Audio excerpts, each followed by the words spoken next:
దేవుని వాక్యం మనం ఎందుకు చదవాలంటే మనం పాపములో పడిపోకుండా ఉండడానికి దేవుని వాక్యాన్ని చదవాలి. పాపములో పడిపోకుండా ఉండడానికి ఒక మనిషి దేవుని వాక్యాన్ని ఖచ్చితంగా చదవాలి.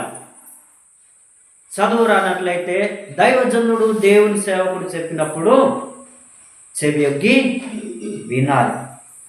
విన్నప్పుడు దేవుని వాక్యము అర్థమవుతుంది.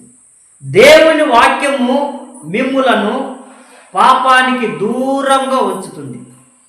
పాపము మిమ్ములను దేవుని వాక్యానికి దూరంగా ఉంచుతుంది. హల్లెలూయా. అర్థమవుతుందా? ఎవరి జీవితంలో అయితే దేవుని వాక్యం ఉంటుందో, ఎవరి హృదయంలో అయితే దేవుని వాక్యము నాటబడి ఉన్నదో వారు పాపమునకు దూరంగా ఉంటారు. వారు పాపం చేయడానికి ఇష్టపడరు. వారు పాపం చేయడానికి భయపడతారు. అయితే ఎవరైతే పాపములో ఉన్నారో, ఎవరైతే పాపమునకు బందీ అయి ఉన్నారో వారు దేవుని వాక్యం వినడానికి ఇష్టపడారు. హల్లెలూయా. వింటున్నారా? ఎవరు దేవుని వాక్యాన్ని వినడానికి ఇష్టపడరు?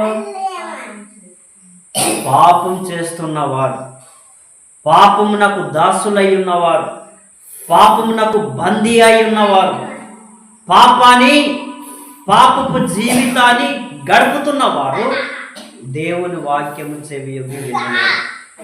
దేవుని వాక్యం చెవియొగ్గి వింటే పాపం విడిచిపెట్టాల్సిందే. కాబట్టి పాపాన్ని విడిచిపెట్టడానికి ఇష్టం లేని వ్యక్తి దేవుని వాక్యం వినడానికి ఇష్టపడడు. దేవుని వాక్యం వినే వ్యక్తి పాపం చేయడానికి ఇష్టపడడు.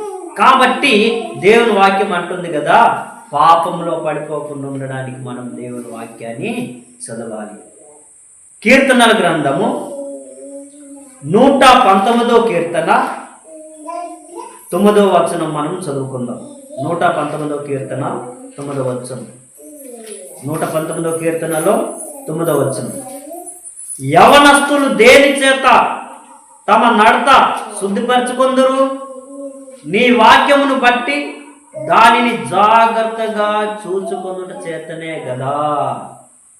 యవనస్తులు దేని చేత తమ నడతను శుద్ధిపరచుకుంటారు?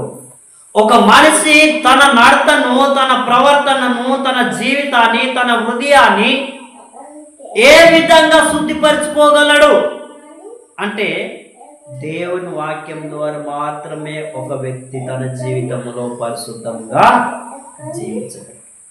దేవుని వాక్యాన్ని తెలిసిన వ్యక్తి మాత్రమే పాపములో పడిపో